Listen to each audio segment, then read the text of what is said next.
Yeah. Hey, Yay. hey, hey, here we go. Hey, Mia Jackson, everybody. So look, this is I'm wearing my Zoom scarf like I normally would have on a Zoom wig, but what is it? Today's Wednesday. I didn't have time for it. And I usually wear a Zoom wig because I'm at the point in my life where I have decided this year is done. I can do what I want. I don't have to do my hair, and that is why I wear a Zoom wig. Um, this is also what I've been doing right now. I have been quarantining with my boo, and our Yeah. conversations. Thank you. Our conversations have been very interesting. Like he was like, "Hey, I want you to be around me during this quarantine." And I thought that was very beautiful. And then one day he looked me in my face and was like, "But you know what? Your mustache is really not even that thick." And I was like, "Oh, wow." I said, "This sounds like a conversation you were already having that I was not involved in." And you just, okay, that's cool. You just go around telling people, okay. I was like, that's fine. I can't get to my usual places to get stuff done, but this is where we are now. This is who we are as people. And it's very upsetting. This has also been a time of discovery for me as well. I put on some leggings and I thought they had a cool design on the side, but it turns out they were actually just secret snack pockets. And I was just so thankful because I was like, I could have been putting candy in my pockets on my treadmill the whole time, and now that I know that information, I'm a better person for it. So it might be something that's going on in your life that you didn't realize was there, either. So just check everything. You might find out something. Um, in the past couple of years, you guys, I have lost 40 to 50 pounds. Okay. So so Hey. thank you guys. It's probably a little closer to 10 because I I do lie about it all the time. There, there's a strong possibility I did not lose weight at all. Um, I just like to just really throw out numbers, and I don't know if you know this, but you can tell people whatever you want. Like you can just say what numbers make you feel good, and you just tell people. Sometimes I say I lost 80 pounds. Sometimes I say I lost 5. It just depends on how recently I saw a person. But I did realize I had to like watch what I was eating, and I learned that food addiction is a real thing. And this is how I knew I hit rock bottom. So I got electrocuted trying to eat some hot dogs off of a George Foreman grill. And um, listen, in my defense, my hot dogs had cheese inside because I have a refined palate, so I know good food. But what I did not know is that my grill had a short in it. And I found out about the short, but I still tried 3 different times to reach for the hot dogs. So the first time I got shocked, I was like, "Oh, that's a mistake. Let's try again." And then the second time I was like, "Ouch, but I'm not a quitter." And then the third time I was like, "Oh, you know what? I think I'm dying. I think I have died." And I say that because it got very dark and then I saw a light. And then I heard this big booming voice, and the voice was like, "Girl, get a salad." And I was like, is that God? Like, who is talking to me? But it was actually just the dude I was dating at the time, because he was a hateful man and he was very rude. Now, now I will say this. This is how you know that food addiction, like something's broken. You know that something's going on because you're like, why would somebody try to fight through electricity to eat processed meat? And it is how the grill was set up. Like it was actually designed to help you eat healthy because you would you put all your meat on there and it would drain all the grease and the fat into that little cup, the little tray. But I was then using that as a dipping sauce. So I just would just pick up the tray and and I was just like, that's delicious. Like that's God's gravy. I love it. Like why should I deny myself all this grease? But I have improved my life recently, and this is something else I just remembered not too long ago.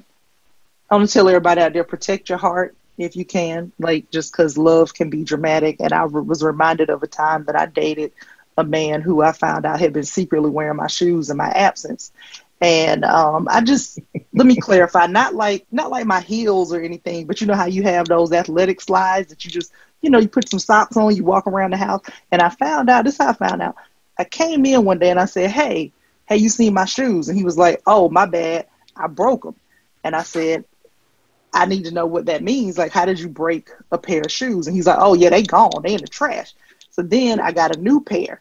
And I found out he also had been secretly wearing those, and he broke those too. And I just want to clarify for the people out there, I'm a tall woman, and I wear what in a men's size shoe would be a size 9. This dude wore a size 14. So he had no business in my shoes. And when I say broke them, I mean, like, if this is the shoe, this is the strap. I'm not talking about this part. I mean, he broke these shoes in half. There was no back to the shoe. And he had the nerve to still walk around the house with backless shoes, just scraping around the floor, just living his life. And I don't know how he did this, because I'm like, you work from home. What are you doing during the day when I'm not here? Like, are you outside playing kickball with children, but you're just using a concrete ball? Like, I don't know what is happening. Also, the only thing I could come up with is that this dude was turning into the Hulk, but only in his feet. Like, that's the only thing I figured out. And so I'm just saying, you cannot love somebody whose foot is too strong for shoes. Okay? Because if that person don't care about their shoes, they don't care about your heart. That's all I'm saying. So don't do that. Don't love that kind of person. Now, I briefly mentioned I am a tall woman, 6 feet tall. This is a problem for me as a person, because a lot of times people think that my height means I have authority. That's not true. A lot of times if I'm walking down the street, I've had people stop me for directions. Don't trust me because I can see 2 blocks over. Okay? Also, you have a phone. Be better than that, because I'm going to give you the wrong directions on purpose. Don't rely on me. I also get some weirdly specific compliments. One day I had this man walk past me on the street. He just kind of stopped and he looked me up and down and he was like, hey, girl, I like your size. And I said, no, you do not. You don't say you like somebody's size, because I don't know what you want from me. Like, I was like, is he trying to recruit me for a 35 and over basketball team? Like, I don't like that he see me and he was just like, you know what? She looks like she can go hard in the paint. She'll pull down some rebounds for us this season. We're going to win our rec league. Like, is that what you wanted? Or there's another part of me that thought he was like, you know what? She can fit in my trunk. And I'm just like, he was looking at me like, you know what? I like her length. I like her width. She'll fit. I just built a box. And listen, I watch a lot of true crime. Let me have this one. It's a real fear. Okay. It's a very, very real fear. Also, I one time had this woman when I was in New York. I was leaving a store and she just ran up on me off the street. This is what I mean by people thinking I know things. And she was like, why is the train down? And I said, I don't know why you asked me that. And then I just went, oh no, I have a transit informational shaped body. Like, I look like I would know train schedules. Like, that's why she asked me that. And then I just had to accept that that's my body type. And then we just kept looking at each other and she wouldn't move. And I was like, are you going in the store or not? She was like, oh, well, I'm going in. And then I said, well, then you need to stand clear of the closing doors. So that's how I leaned into it. I give train announcements now and I do it in real life. So one other thing, I'll tell you this before I go. The man that I mentioned that was talking about my mustache, he's 6'4". And as a 6 foot tall woman, I don't have height privilege. Smaller women get away with a lot of things. Things are adorable and cute. Like, I learned I can't pillow fight with him at all, because when I come walking down the hall with a pillow, I am a legitimate threat. Like, it's not adorable. You know, he's looking at me like, I need you to stand down. Like, I need you to move right now. Also, I can never be the little spoon. Like, we're just too close in height. So, like, when we lay down and cuddle, we don't spoon, we knife. So we're just kind of like this the whole time with each other. And he is also a very skinny man. So his whole body feels like an elbow. And I'm just like, how are you uncomfortable as a whole person? Like, I don't know how this happened. But this is where I get very envious of smaller women. You can wear your man's clothes and it's very cute.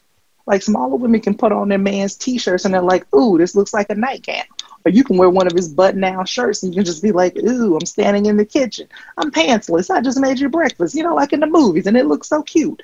But if I put on my dude's clothes, I'm like, this fits good. Like, where did you get this? Like, is this 17 inches in the neck? This is so beautiful. And I will wear this to work tomorrow with an ascot. So thank you.